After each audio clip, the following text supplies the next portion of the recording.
Coach. Hey guys, welcome back to CrossFit FRF. CrossFit. And we're here for another session of Ask the Coach. So the question that we have today, we're actually going to cover two things, both about the knee. So the first thing we're going to cover is some knee prehab. Okay, so a few people are having a few issues with their knee and asking what they can do before they come to class. Okay, so when we're talking about knee problems, quite often people think that it's a huge underlying problem, but quite often it can just be sometimes tight muscles. So when we're talking about tight muscles, we're talking about a few muscles in particular. So first thing we're going to talk about is foam rolling your IT band. So IT band is the muscle that runs down through the side of your leg. So just doing a bit of foam rolling through there can really help ease through the IT band and help take off some of the pressure through your knee.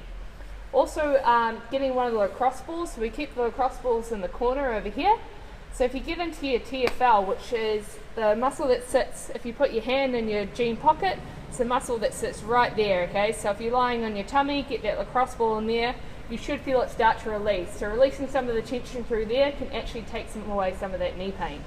So just to add to that, that's where your IT band is attached to. So foam rolling the IT band can help the TFL to release, or just getting directly into the TFLs. They're kind of doing the same job, but if it's really sore, it's a good idea to do both. And a lot of clients have seen like huge improvement through this, just through doing this.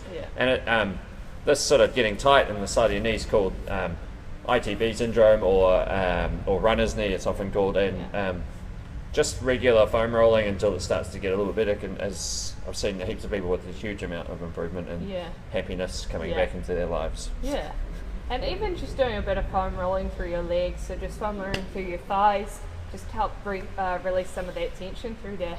Yeah, that can help with, like what Katie was talking about on the sides. That can help with sort of pain, like lateral pain on the outside of your knee, but the foam rolling some of the other areas, and it can help with other parts of the knee as well, because it's a lot of the time, it's not specifically always this, but a lot of the time it's just tight muscles, right? Yeah, I get that sometimes, and just do a bit of foam rolling and off I go.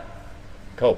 So another question that we've been asked is also sort of still about knees and squatting, and how do we know when we've pushed our knees out enough in the squat? Because we're always talking about driving the knees out a little bit. So how does someone know how far is enough? So this is a little bit hard to answer in a general way, because it really depends quite a lot on the anatomy of the person. Everyone's length of their bones are different, their body shapes are slightly different and stuff. So it does, to a certain degree, depend on your body position. When we're saying to push the knees out, what we're really wanting you to do is to keep your shin vertical as much as possible. So we keep the shin vertical so that we can get as much power from the hips as possible, and also so that we're unloading the pressure from the knees, so we're not kind of generating too much power on the knees, pressure on the knees.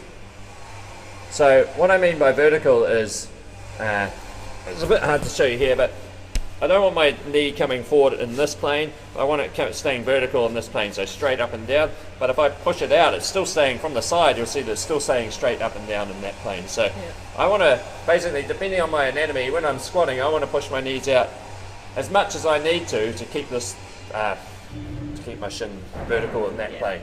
So for some people, as we're getting started, it might be a little bit difficult to actually push our knees out that much.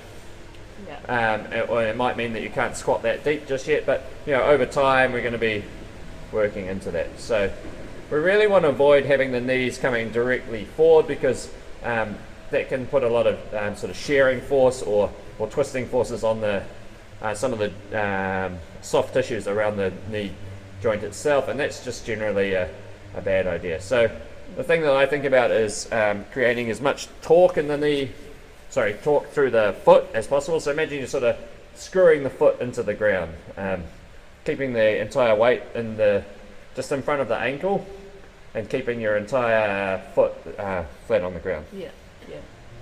And then from there, really pushing the knees out just so that the shins come vertical as much as possible. In class, if you're a bit unsure, talk to a coach and they'll be able to help you out. But this is the reasoning behind why we're telling you to do that. Okay, so stay tuned for more, and hit us up with any more questions you've got. Email us on coach@crossfitfrf.com, or you can ask questions on Facebook, of course. And we'll see you next time. See ya. Bye.